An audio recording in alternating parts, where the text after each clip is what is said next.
Sen yaratgan olamu inson go'zal, sen yuborgan Mustafa Qur'on go'zal, sen buyurgan har amal iymon go'zal, ruhlari ichra sunganing vijdon go'zal, bu go'zalliklar jamolingdan sening. Her ishing, har so'zu ahkoming buyuk, hem jazoing hamda inoming buyuk, qilganing insonga ikroming buyuk, jannatingdek dini isloming buyuk, bu buyukliklar jalolingdan sening.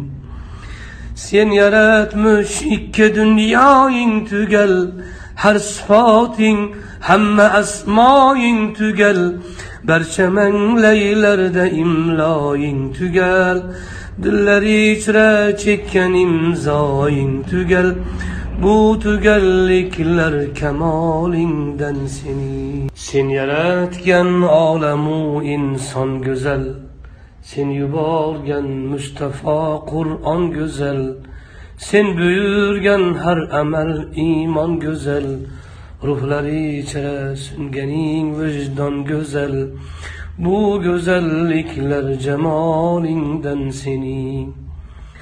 Her ishing, har so'zu ahkoming buyuk, hem jazoing hamda inoming buyuk, qilganing insonga ikroming buyuk, jannatingdek dini isloming buyuk, bu buyukliklar jalolingdan sening.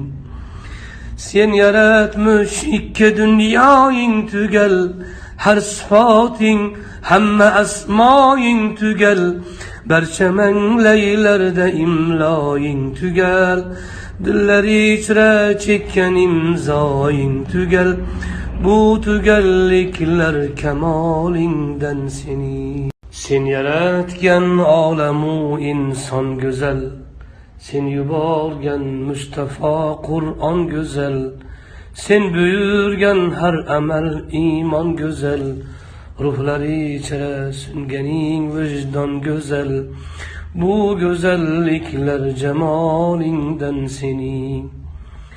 Her ishing, har so'zu ahkoming buyuk, hem jazoing hamda inoming buyuk, qilganing insonga ikroming buyuk, jannatingdek dini isloming buyuk, bu buyukliklar jalolingdan sening.